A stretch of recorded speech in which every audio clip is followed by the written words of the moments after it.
नमस्कार, ABP news पर हाजिर हूं मैं रुमाना इसाल खान। आगे का एजेंडा में शुरुआत कर रहे हैं। इस वक्त बड़ी खबर उत्तर प्रदेश से आ रही है। सूत्रों के हवाले से जानकारी ये मिल रही है कि उत्तर प्रदेश में कांग्रेस को एक बड़ा झटका लग सकता है। कांग्रेस के बड़े नेता हैं, नाम है अजय कपूर। अजय कपूर आज बीजेपी में शामिल हो सकते हैं। अभी अजय कपूर कांग्रेस के राष्ट्रीय सचिव हैं, बिहार में कांग्रेस में के सह प्रभारी हैं। कानपुर के रहने वाले हैं अजय कपूर।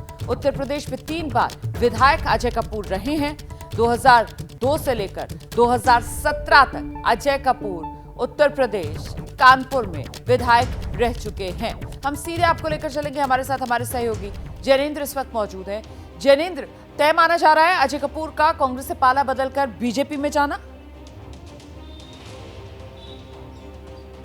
बिल्कुल तय हो चुका है और मुहूर्त भी निकल चुकी है। सुबह 11:30 बजे दिल्ली में बीजेपी के मुख्यालय में अजय कपूर बीजेपी में शामिल होंगे, कांग्रेस को अलविदा कहेंगे। और एक बड़ा झटका निश्चित तौर पर लोकसभा चुनाव से पहले कांग्रेस के लिए ये है, क्योंकि जैसा आपने बताया कानपुर से लगातार विधायक रह चुके हैं अजय कपूर और इस बार लोकसभा चुनाव में उन्हें कानपुर सीट से ही कांग्रेस उम्मीदवार बनाने की तैयारी भी कर रही थी। लेकिन उससे ठीक पहले अब अजय कपूर पाला बदल रहे हैं और अब से कुछ देर बाद 11:30 बजे के करीब बीजेपी में वो शामिल होंगे। बिहार के सह प्रभारी भी है, राष्ट्रीय सचिव है। वजह क्या बताई जा रही है ये पाला बदलने की? वजह क्या बताई जा रही है ये पाला बदलने की? देखिए, अगर ज्यादातर नेता जो पार्टी छोड़ते हैं वो उपेक्षा की शिकायत करते हैं, तो वो उपेक्षा वजह तो नहीं मान सकते, क्योंकि पार्टी में उनका कद जो है वो राष्ट्रीय सचिव है, बिहार में सह प्रभारी हैं, उम्मीदवार बनाने की चर्चा भी चल रही थी। लेकिन निश्चित तौर पर यूपी में कांग्रेस की जो खस्ता हालत है वो कहीं ना कहीं रोमाना देखिए सबसे बड़ी वजह होगी। और तभी अजय कपूर पहले शख्स नहीं है, इससे पहले कई नेता, जितिन प्रसाद, RPN सिंह, कांग्रेस के बड़े चेहरे जो है वो अब बीजेपी के चेहरे बन चुके हैं। तो उसी कड़ी में आज अजय कपूर का नाम भी शामिल होने जा रहा है। यही है कि इन नेताओं को पार्टी के भीतर उपेक्षा के कारण पार्टी को छोड़ने का विकल्प नजर नहीं आ रहा है, बल्कि कहीं ना कहीं ये नेता और पाला बदलने के पीछे इनकी जो वजह सामने निकल कर आ रही है वो ये कि अपनी पार्टी, मतलब फिलहाल जिस पार्टी में ये हैं कांग्रेस पार्टी, उस पार्टी का कोई भविष्य ही इन नेताओं को उत्तर प्रदेश में नजर नहीं आ रहा। अजय कपूर उत्तर प्रदेश में कांग्रेस के बड़े नेता, कानपुर से आते हैं, 3 बार के विधायक। और अब खबर ये कि आज सुबह 11:30 बजे अजय कपूर कांग्रेस छोड़कर बीजेपी ज्वाइन करने वाले हैं। शुक्रिया जैनेंद्र आपका। हरियाणा की बात करेंगे, जहां आज भी सियासी तौर पर हलचल तेज है। कल आप जानते हैं बीजेपी जेजेपी का गठबंधन टूटा। इसके बाद मुख्यमंत्री मनोहर लाल खट्टर ने इस्तीफा दिया और फिर हरियाणा की कमान नए मुख्यमंत्री नायब सिंह सैनी ने संभाली। अब आज ये जो चेहरा बदला है मुख्यमंत्री का हरियाणा में, इसको लेकर बड़ी खबर ये है कि नए सीएम नायब सिंह सैनी बहुमत साबित करेंगे। बहुमत के लिए 46 विधायकों का समर्थन जरूरी है। नायब सिंह सैनी के पास अभी 48 विधायकों का समर्थन है। और इस बीच आपको सीधे लेकर चलते हैं, दिल्ली के मुख्यमंत्री अरविंद केजरीवाल की तरफ से प्रेस कॉन्फ्रेंस की जा रही है। जैसे ही भारत के दरवाजे खुलेंगे, इन 3 देशों से भारी भीड़ हमारे भारत में आ जाएगी। अगर इन 2.5-3 करोड़ में से 1.5 करोड़ लोग भी भारत आ गए तो कौन देगा इनको रोजगार? कहां बसाओगे इनको? बीजेपी वाले अपने घर में बसाएंगे क्या इनको? इनके अपने घर में रखेंगे क्या इनको? बीजेपी वाले देंगे क्या इनको रोजगार? कौन देगा इनको रोजगार? तो प्रश्न उठता है कि बीजेपी ऐसा क्यों कर रही है। कई लोगों से मैंने बात की, कुछ लोगों का कहना है कि ये पूरा का पूरा खेल वोट बैंक बनाने की गंदी राजनीति है। इन तीनों देशों से 1.5-2 करोड़ लोगों को अगर भारत ले आया गया और उनको चुन चुन के इस तरह से देश के अलग अलग भागों में बसाया गया, जिससे जहाँ जहाँ बीजेपी के वोट कम हैं वहाँ झुग्गियाँ डाल के अगर इन लोगों को वहाँ बसाया गया तो वहाँ बीजेपी का एक पक्का वोट बैंक तैयार हो जाएगा, बीजेपी के वोट बढ़ जाएंगे। और आने वाले इस चुनाव में तो नहीं, आने वाले भविष्य के चुनाव में बीजेपी को इससे बहुत बड़ा चुनावी फायदा मिल सकता है, ऐसा कुछ लोगों का कहना है। मुझे नहीं पता ये सच है कि गलत है, लेकिन सबसे बड़ा प्रश्न है कि बीजेपी ये क्यों कर रही है। एक तरफ बीजेपी की हरियाणा सरकार हरियाणा के बच्चों को रोजगार देने में असमर्थ है। रोजगार के लिए हरियाणा सरकार अपने बच्चों को इजराइल भेज रही है। इजराइल में हम सब जानते हैं कि युद्ध चल रहा है, हमारे बच्चों को युद्ध में धकेला जा रहा है।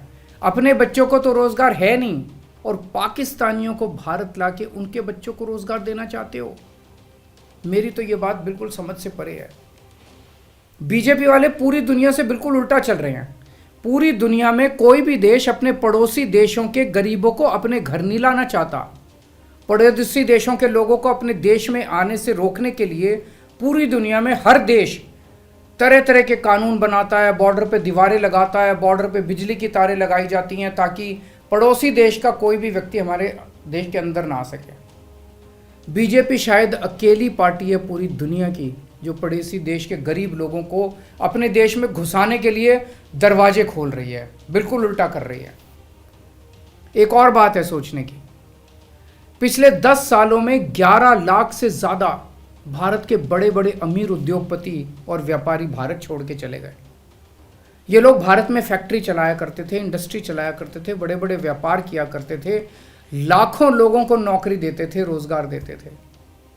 ये बीजेपी की गलत नीतियों और उनके अत्याचार से तंग आके भारत छोड़ के चले गए। अगर बीजेपी को लाना ही है तो इन लोगों को वापस भारत लेके आओ ना, जो भारत छोड़ के चले गए।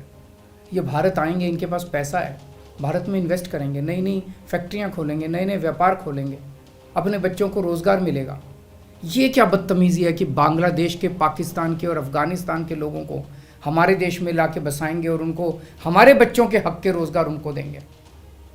ये लोग कह रहे हैं कि 2014 के पहले आए हुए घुसपैठियों को इन नागरिकता दी जाएगी। ऐसा नहीं है, ये तो शुरुआत है। एक बार ये सिलसिला चालू हो गया, एक बार दरवाजे खुल गए तो फिर बहुत बड़ी संख्या में पाकिस्तानी और बांग्लादेश से लोग भारत में आने लगेंगे। आज बीजेपी कह रही है 2014 के पहले आए हुए लोगों को ही नागरिकता दी जाएगी। देख लेना, अगले चुनाव में ये बीजेपी वाले इस तारीख को बढ़ा के 2024 कर देंगे कि 2024 के आए हुए पहले वाले लोगों को दी जाएगी और फिर इसे और आगे बढ़ा देंगे। मोटी मोटी बात यह है कि पाकिस्तानियों और बांग्लादेशियों के लिए भारी संख्या में भारत आने के लिए बीजेपी सरकार ने दरवाजे खोल दिए। ये देश के लिए बेहद खतरनाक है और इसका सबसे ज़्यादा खामियाजा उत्तर पूर्व नॉर्थ ईस्टर्न स्टेट्स भुगत रहे हैं, खासकर आसाम। आसाम के लोगों की भाषा और संस्कृति खतरे में पड़ चुकी है क्योंकि वहाँ पे बांग्लादेश से इतनी बड़ी संख्या के ऊपर इलीगल माइग्रेशन हुआ है। अब बीजेपी कह रही है कि इलीगल माइग्रेंट जो आए हैं उनको हम नागरिकता देंगे, उनको हम बसाएंगे, आसाम में बसाएंगे। आसाम के लोग बहुत नाराज़ हैं। एक तरह से देखा जाए तो हेमंत बिश्व शर्मा जो बीजेपी के मुख्यमंत्री हैं, उन्होंने धोखा दिया अपने लोगों को। अपने असम के लोगों की खातिर उन्हें सीए का विरोध करना चाहिए था। उन्हें कहना चाहिए था कि असम के लोगों की संस्कृति और भाषा दोनों खतरे में हैं, ये बिल्कुल बर्दाश्त नहीं किया जाएगा। तो दोस्तों, पूरे देश की मांग है कि सीए को वापस लिया जाए। हम किसी हालत में अपने बच्चों की नौकरियां, अपने बच्चों के रोज़गार दूसरे देश के लोगों को किसी हालत में नहीं देंगे। और अगर बीजेपी नहीं मानती तो इसको वापस नहीं लेती तो इस चुनाव के अंदर बीजेपी के खिलाफ वोट करके आप अपना गुस्सा जाहिर कीजिए। नमस्कार। दिल्ली के मुख्यमंत्री अरविंद केजरीवाल को आप सुन रहे थे, कह रहे हैं सीए को वापस लिया जाना चाहिए। भारत सरकार सीए को वापस ले, अपने देश के बच्चों के रोजगार, अपने देश के बच्चों की नौकरियां ये बीजेपी वाले पाकिस्तानी और बांग्लादेशियों को बांट रहे हैं। देश के बच्चों का हक छीन रही है बीजेपी, ये कहना है अरविंद केजरीवाल का।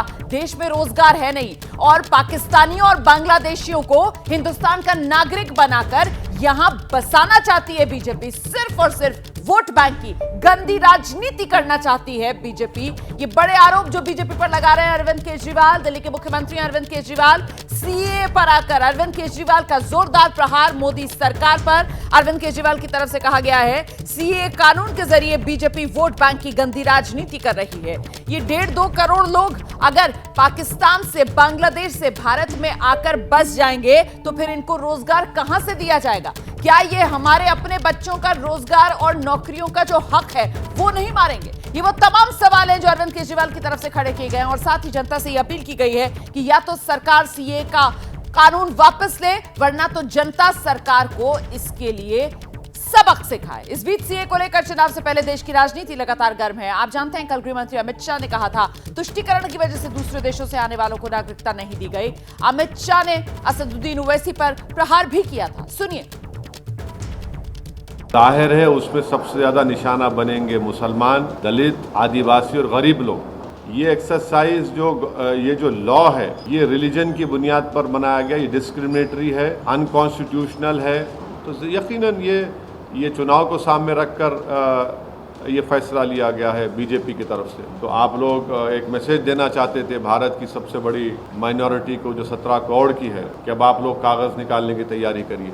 देश के अल्पसंख्यक भाइयों को कहना चाहता हूं, माताओं को कहना चाहता हूं, सीएए से किसी भी देश के नागरिक की नागरिकता जानी नहीं।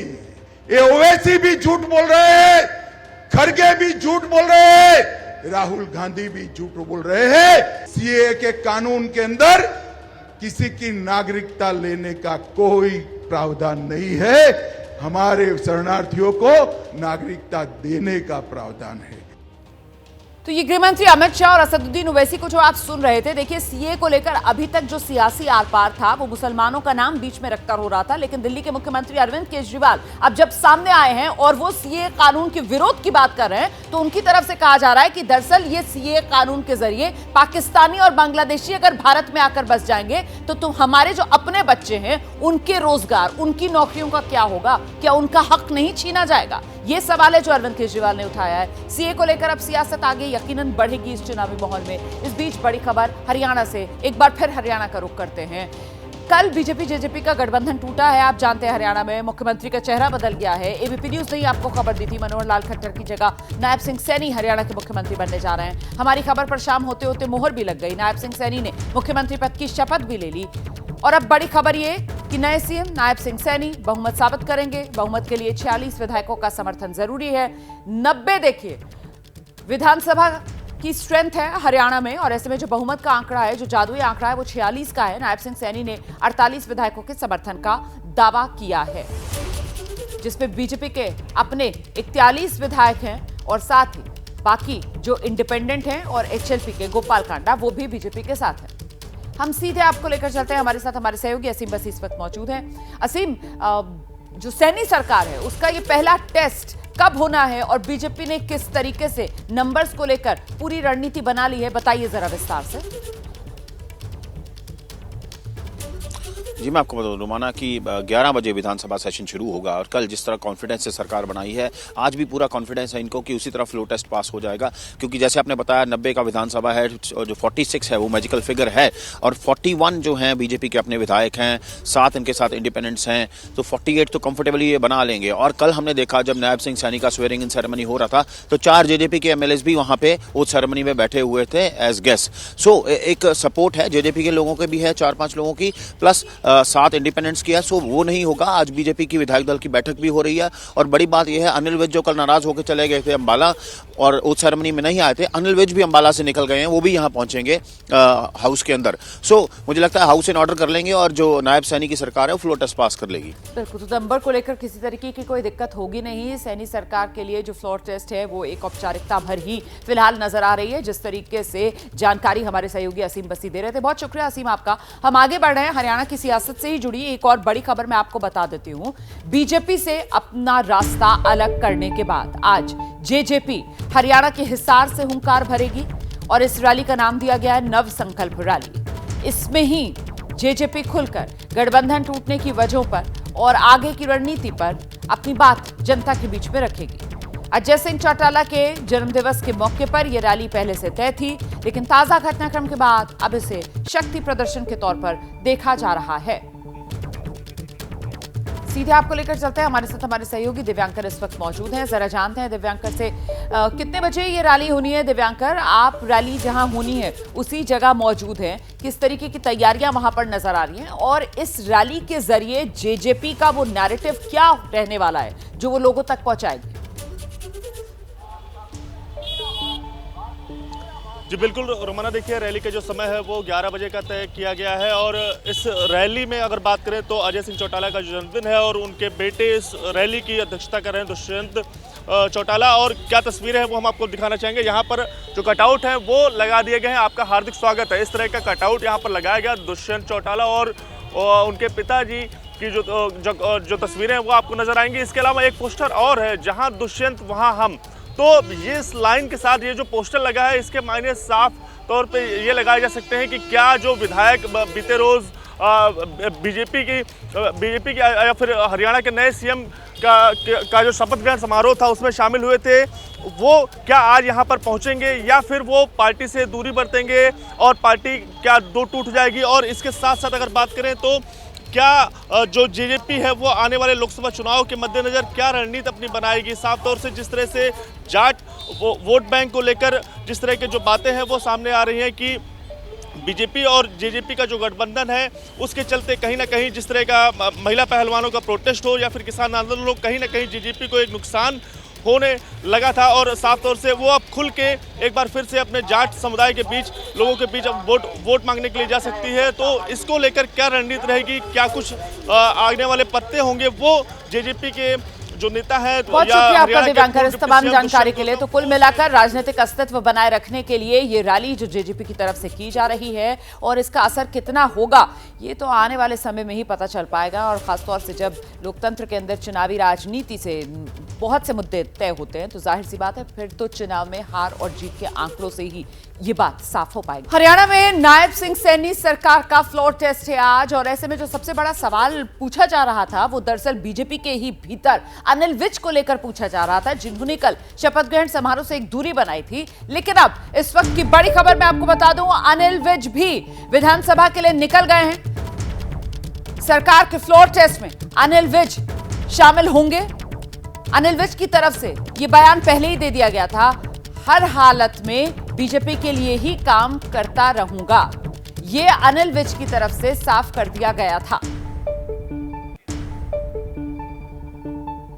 मैं भारतीय जनता पार्टी का अनन्य परिस्थितियां बदलती रहती हैं, लेकिन मैंने हर परिस्थिति में बीजेपी के लिए काम किया है और अब भी करूंगा, पहले से कई गुना ज्यादा करूंगा। सबसे बड़ा ओपिनियन पोल जी, लोकसभा चुनाव की तैयारियां जिस वक्त जोरों पर, जिस बीच हरियाणा में बड़ा डेवलपमेंट कल हो गया। बीजेपी ने हरियाणा में अचानक ही पूरी सरकार बदल डाली। मनोहर लाल खट्टर की जगह नायब सिंह सैनी को सीएम बना दिया गया। ऐसे में सवाल है लोकसभा चुनाव पर इसका असर क्या होगा। इसी को जानने के लिए एबीपी न्यूज और सी वोटर ने एक सर्वे किया है। दिखाते हैं आपको चुनाव से पहले एबीपी न्यूज और सी वोटर का ये सबसे विश्वसनीय ओपिनियन पोल।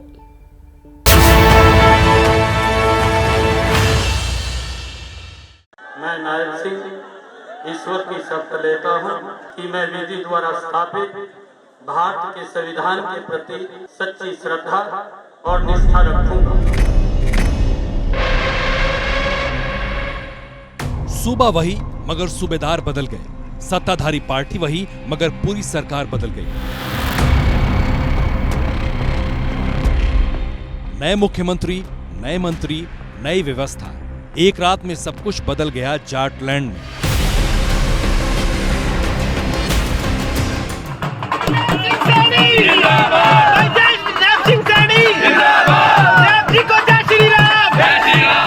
चुनाव से ठीक 8 महीने पहले मनोहर लाल खट्टर मुख्यमंत्री नहीं रहे। नायब सैनी अब नए सरकार बन गए हैं, वो भी बिना जननायक जनता पार्टी के। जिस सोच के ऊपर ये जिम्मेवारी दी है, आदरणीय मनोहर लाल जी के उस भाव को आगे बढ़ाते हुए मजबूती से हर व्यक्ति तक सरकार पहुंचे, उसको लेकर के काम करेंगे।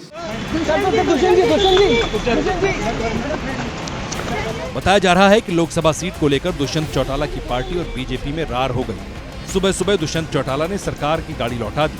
दोपहर होते होते खट्टर ने इस्तीफा दे दिया। बिल्कुल इस्तीफा दे दिया माननीय मुख्यमंत्री जी ने और उनके साथ ही सभी मंत्री शामिल थे। शाम होते होते नई सरकार बन गई। मैं नायब सिंह ईश्वर की शपथ लेता हूं। और उसके ठीक बाद खट्टर ने दावा कर दिया कि हरियाणा की सभी 10 सीटों पर बीजेपी चुनाव लड़ेगी। 10 की 10 सीटें भारतीय जनता पार्टी के चुनाव चिन्ह पर लड़कर के हमने नरेंद्र मोदी जी के झोले में दी हुई है और वही हमारा अगला मंसूबा है। चुनाव के ठीक पहले सत्ता परिवर्तन के जरिए किस तरह जातियों को साधने की कोशिश हुई है उसको समझते हैं। मुख्यमंत्री नायब सिंह सैनी ओबीसी, जो मंत्री बने हैं उनमें कंवर पाल गुर्जर, मूलचंद शर्मा ब्राह्मण, बनवारी लाल दलित, जबकि रणजीत सिंह चौटाला और जेपी दलाल जाट समुदाय से आते हैं। जाहिर है जातीय समीकरणों को साध कर लोकसभा चुनाव में बड़ी जीत हासिल करने की तैयारी है, क्योंकि हरियाणा में जाट 22%, दलित 20%, अहीर 10%, ब्राह्मण और पंजाबी 8-8%, गुर्जर 2.8%, बाकी में मुस्लिम, वैश्य, राजपूत, सैनी, बिश्नोई की आबादी। सर्वे के मुताबिक 2019 के चुनाव में बीजेपी को जाटों का 50% वोट मिला था, जबकि कांग्रेस को 33%। वहीं ओबीसी वोट बैंक की बात करें तो बीजेपी को 73% लोगों ने वोट दिया था, जबकि कांग्रेस को 22% ओबीसी ने, जबकि 58% दलितों ने बीजेपी को वोट दिया और कांग्रेस को 28% दलितों ने वोट दिया।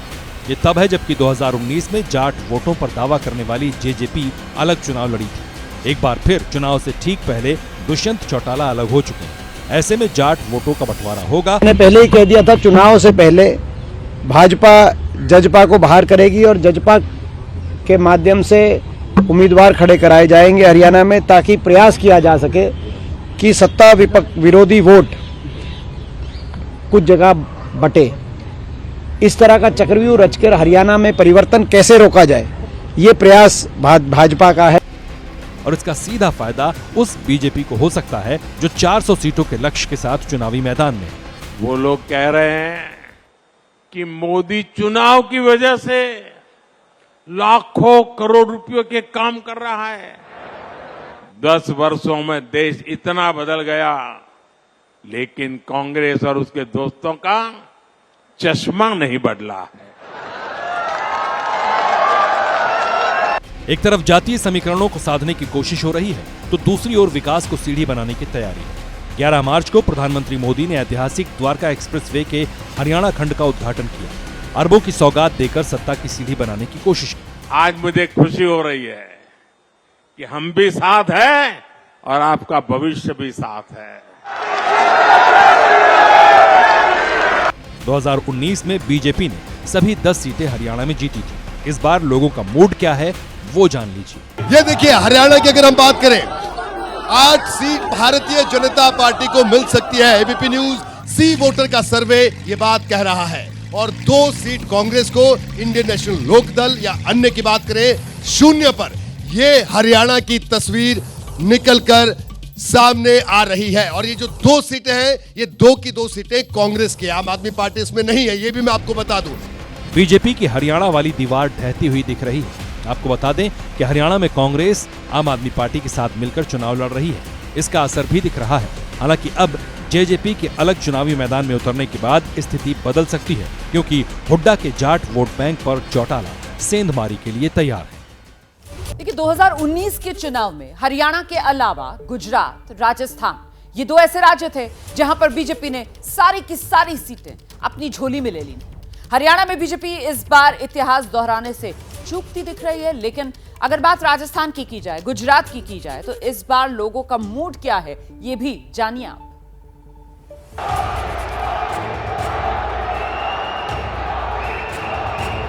दस वर्षों में हमारी सरकार की नीतियों की वजह से 25 करोड़ लोग गरीबी से बाहर आए हैं।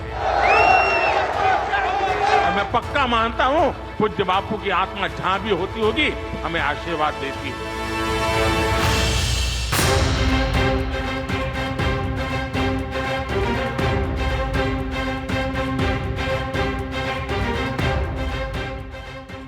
चुनावी आहट के बीच अहमदाबाद पहुंचे प्रधानमंत्री मोदी ने 10 नई वंदे भारत ट्रेनों को हरी झंडी भी दिखाई। कुल मिलाकर 85,000 करोड़ रुपए के विकास कार्यों का लोकार्पण और शिलान्यास करने के बाद देश को नए मुकाम पर ले जाने का जिक्र किया। गांवों में सेल्फ हेल्प ग्रुप में काम करने वाली 1 करोड़ से ज्यादा बहनें लखपति दीदी बन चुकी हैं, और मेरा सपना है तीसरे टर्म में 3 करोड़ लखपति दीदी बनाने का। तीसरी बार सत्ता में वापसी के लिए प्रधानमंत्री मोदी आश्वस्त से दिख रहे हैं। ऐसे में सवाल है, क्या गुजरात में फिर सारी सीटें बीजेपी को मिलेंगी या फिर मोदी के किले में राहुल गांधी सेंधमारी करेंगे? हम आपको बताएंगे कि एबीपी न्यूज और सी वोटर के ओपिनियन पोल में लोग क्या कह रहे हैं। मगर उससे पहले जान लीजिए कि मोदी को सत्ताहीन करने के लिए राहुल गांधी शहर शहर घूम रहे हैं। जब वो 4 रोज तक गुजरात में थे तो सरकार पर जमकर प्रहार कर रहे थे। आपके जेब से चोरी हो रही है, किसके जेब से? 90% के जेब से, किसान के जेब से, मजदूर के जेब से, आदिवासी, दलित, पिछड़े, इन लोगों की जेब से पैसा जाता कहाँ है? वही 5-10% के लोगों की जेब में। और तो भैया अदानी को जमीन मिलती है। जब राहुल गांधी शब्द बाणों की बौछार कर रहे थे, उसी वक्त एबीपी न्यूज और सी वोटर की टीम ने गुजरात में सर्वे किया। सबसे पहले ओपिनियन पोल की तस्वीर देखिए जरा। ये देखिए आप, 26 की 26 सीटें इस राज्य में भी, गुजरात में भी बीजेपी की तरफ, बीजेपी के खाते में। ये सर्वे इसके मुताबिक क्लीन स्वीप इस राज्य में भी सीटों के लिहाज से बीजेपी करती हुई दिखाई दे रही है। कांग्रेस के लिए एक भी सीट यहां पर जाती उसके खाते में नहीं दिख रही है। ये तस्वीर तब है जबकि गुजरात में कांग्रेस गठबंधन में चुनाव लड़ रही है। कांग्रेस गुजरात की 24 सीटों पर लड़ रही है, जबकि पहली बार 2 सीटों पर आप चुनावी मैदान में है। हालांकि चुनावी तारीखों के ऐलान से पहले गुजरात में दल बदल हो रहा है। 4 मार्च से लेकर अब तक 4 बड़े कांग्रेसी बीजेपी में आ चुके हैं। गुजरात कांग्रेस के पूर्व अध्यक्ष अर्जुन मोढवाडिया और कार्यकारी अध्यक्ष अम्बरीश ढेर ने पार्टी बदली। जाहिर है इसका असर भी दिख रहा है, लेकिन पड़ोसी राज्य राजस्थान में लोगों का सियासी मूड जानने से पहले जान लीजिए कि प्रधानमंत्री जब पोखरण में थे तब वो 10 साल में भारत की बढ़ती शक्ति की कुछ यूं व्याख्या कर रहे थे। हमारी तोपों, टैंकों, लड़ाकू जहाजों, हेलीकॉप्टर, मिसाइल सिस्टम, ये जो गर्जना आप देख रहे हैं, यही तो भारत शक्ति है। जिस राजस्थान में खड़े थे प्रधानमंत्री मोदी, वहां 2019 के चुनाव में सारी सीटें बीजेपी गठबंधन ने जीती थी। 25 में से 1 सीट गठबंधन में शामिल हनुमान बेनीवाल ने जीती थी। इस बार लोगों का मूड क्या है, ये जानने से पहले जान लीजिए कि इस बार राजस्थान में बीजेपी की सरकार भी है। वसुंधरा के आगे बढ़कर जाति समीकरण को साधा गया है। ब्राह्मण भजन लाल शर्मा को मुख्यमंत्री बनाकर, दिया कुमारी और प्रेमचंद बैरवा को डिप्टी सीएम बनाकर राजपूत और दलित वोट बैंक को साधा गया है। कांग्रेस कह रही है कि अब तक बीजेपी सरकार फेल है राजस्थान में। आज पूरे मुल्क में घूम के गारंटी की बात करते हैं, ये मोदी की गारंटी है और यही शब्द काम लेते थे वो राजस्थान के अंदर भी। ये मोदी की गारंटी है। उसमें गारंटी ये भी थी पेट्रोल डीजल के दाम भी कम करेंगे, समीक्षा करेंगे। चुनाव होते क्यों 3 महीने हो गए, अभी तक क्यों नहीं समीक्षा की गई, अभी तक कम क्यों नहीं किए गए दरें? इसका लोकसभा चुनाव पर क्या असर है वो जानिए। और देखिए 25 की 25 सीटें बीजेपी के खाते में जाती दिखाई दे रही है। क्लीन स्वीप बीजेपी का इस राज्य में भी, राजस्थान में भी, यानी कांग्रेस और बाकियों को निराशा हाथ लगेगी। इस सर्वे के मुताबिक ऐसा संभव है। राजस्थान में भी बीजेपी इतिहास दोहराते हुए दिख रही है, वो भी तब जब बीजेपी के सांसद राहुल कांसवा दल बदलकर कांग्रेस का हाथ थाम चुके हैं। बीजेपी कुनबे में भी कई कांग्रेसियों की आमद हुई है, लेकिन ओपिनियन पोल के मुताबिक इस बार भी समूचा राजस्थान और गुजरात मोदी के पीछे चट्टान की तरह खड़ा दिख रहा है। देखिए बीजेपी का जो लक्ष्य है वो 400 सीट हासिल करने का है एनडीए के लिए, और ये दक्षिण के राज्यों में जबरदस्त जीत के बगैर मुमकिन ही नहीं है। इस बार प्रधानमंत्री नरेंद्र मोदी का फोकस भी साउथ इंडिया पर खास तौर पर है, और ऐसे में एबीपी न्यूज और सी वोटर ने तमिलनाडु, केरल में भी सर्वे किया है। वहां वोटर का क्या मूड है, अब जरा ये देखिए।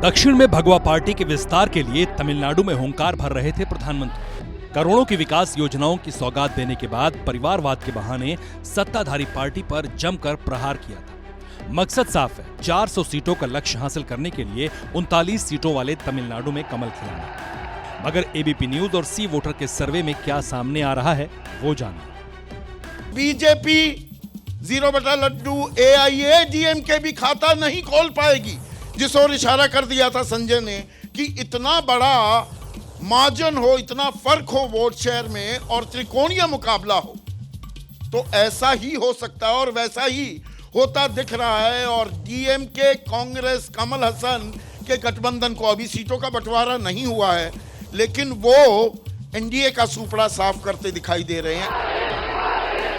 इस साल अब तक 4 बार तमिलनाडु जा चुके हैं प्रधानमंत्री मोदी। 2 बार केरल भी गए। केरल को भी करोड़ों की सौगातें दी। 21 सीटों वाले केरल में अब तक बीजेपी का खाता नहीं खुला। इस बार सर्वे क्या कह रहा है वो जान लीजिए। क्लीन स्वीप फिर से मारती हुई, फिर से बल्कि मैंने गलत शब्द इस्तेमाल कर दिया, पिछली दफा 19 सीटें ही थी। जाहिर है दक्षिण के दुर्ग में, खासकर जिस तमिलनाडु और केरल में प्रधानमंत्री मोदी बार बार जा रहे हैं, वहां बीजेपी को कोई फायदा मिलता नहीं दिख रहा। अब भी बीजेपी केरल और तमिलनाडु में शून्य पर ही सिमटती हुई दिख रही है। लेकिन उत्तर के राज्यों में, खासकर जहां कांग्रेस सत्ता में है, उस हिमाचल प्रदेश का सर्वे बताएंगे। लेकिन उससे पहले ये तस्वीर देखिए।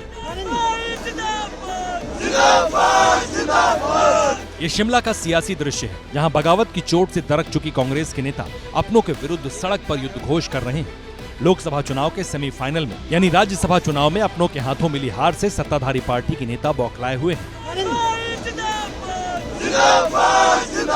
ये सिर्फ लोकतंत्र को बचाने के लिए मार्च है कि जिस प्रकार का लोकतंत्र आज यहाँ हिमाचल प्रदेश में जिस प्रकार का खेल खेला गया है, उसके विरोध में ये मार्च हुआ है। राज्यसभा चुनाव में बगावत करने वाले 6 कांग्रेसी विधायक अयोग्य करार दिए जा चुके हैं। योग्यता के लिए सबसे बड़ी अदालत पहुंचे विधायकों की अर्जी पर सुनवाई 18 मार्च को होगी। लेकिन सवाल है कि लोकसभा चुनाव पर इसका क्या असर पड़ेगा। कांग्रेस के गढ़ में बीजेपी को कितनी सीटें मिलेंगी। 4 सीटों वाले जिस हिमाचल प्रदेश में 2019 में सभी सीटें हासिल की थी, वहां इस बार लोगों का सियासी मिजाज क्या है, वो जानिए। अब बात हम यहां पर करेंगे हिमाचल प्रदेश की। ये पहाड़ी राज्य है हिमाचल प्रदेश। क्या कहते हैं आंकड़े, देखिए यहाँ पर 4 सीटें हैं और चारों की चारों सीटें बीजेपी के खाते में जाती हुई दिखाई दे रही। कांग्रेस के सत्तासीन होने के बाद भी कुछ फायदा मिलता हुआ नहीं दिख रहा। हिमाचल की तरह ही पहाड़ी राज्य है उत्तराखंड, जहां कांग्रेस सत्ता में नहीं है, जहां लोकसभा की 5 सीटें हैं, जहां 2014 और 2019 में बीजेपी ने सारी सीटें जीती थी। वहां इस बार लोगों का मूड क्या है, वो जानिए। और देखिए 2024 का ये सबसे बड़ा ओपिनियन पोल, 5 सीटें उत्तराखंड की, जिसमें 5 पर यहां पर जो है वो बीजेपी को मिलती हुई दिखाई दे रही है। सबसे बड़ी खबर है उत्तराखंड पर 5 सीटें, यानी बीजेपी का क्लीन स्वीप उत्तराखंड में देखने को मिल सकता है। उत्तराखंड में मोदी मैजिक की हैट्रिक साफ साफ दिख रही है। उत्तराखंड में कांग्रेस और बीजेपी के बीच सीधे सीधे टक्कर होगी, लेकिन जम्मू कश्मीर में बीजेपी का मुकाबला इंडिया गठबंधन से होगा। एबीपी न्यूज और सी वोटर का सर्वे क्या कह रहा है, बताएंगे। मगर उससे पहले जान लीजिए कि 5 रोज पहले ही प्रधानमंत्री मोदी श्रीनगर पहुंचकर नई लकीर खींच चुके हैं। जम्मू और श्रीनगर को स्मार्ट सिटी बनाने के लिए इंफ्रास्ट्रक्चर के नए प्रोजेक्ट भी लाए जा रहे हैं। आप देखिएगा आने वाले समय में जम्मू कश्मीर की सक्सेस स्टोरी पूरी दुनिया के लिए एक बहुत बड़ा आकर्षण का केंद्र बनेगा। जम्मू कश्मीर में इंडिया गठबंधन दरक चुका है। कांग्रेस और नेशनल कॉन्फ्रेंस से अलग होकर महबूबा मुफ्ती चुनाव लड़ रही हैं। उमर अब्दुल्ला महबूबा को कबूलने के लिए तैयार नहीं है। कांग्रेस ये कह रही है कि हम जान देना चाहते थे पीडीपी को, लेकिन क्योंकि वो कौन होते, वो मैं माफी चाहता हूँ ना, कांग्रेस कौन होती है देने वाली? और अगर कांग्रेस देना चाहे तो शौक से दे। 3 सीटें कांग्रेस के पास हैं, जम्मू सीट, उधमपुर सीट और लद्दाख सीट कांग्रेस के पास है। किसने रोका उनको? शौक से दे दें। इस अदावत का ओपिनियन पोल में क्या असर दिख रहा है, देखिए। 2 बीजेपी, 3 कांग्रेस प्लस जम्मू कश्मीर की तस्वीर, 5 सीटों का पूरा लेखा जोखा ये है। 2019 के लोकसभा चुनाव में जम्मू कश्मीर और लद्दाख एक साथ थे। तब 6 सीटें थी, जिनमें से बीजेपी ने 3 सीटें जीती थी। अब लद्दाख अलग हो चुका है, वहां इस बार बीजेपी रिपीट करती हुई दिख रही है। लद्दाख में बीजेपी की जीत संभव है। लोगों का मन यही टटोल कर जो हमने भांपा है, जो जाना है, वो आकलन यही कहता है कि लद्दाख में बीजेपी बढ़त के साथ साथ ये जीत हासिल करेगी। जाहिर है पहाड़ी राज्यों की 15 सीटों में से 12 सीटों पर बीजेपी आगे नजर आ रही है, लेकिन दक्षिण में इस बार भी बीजेपी शून्य पर ही सिमटती हुई दिख रही है।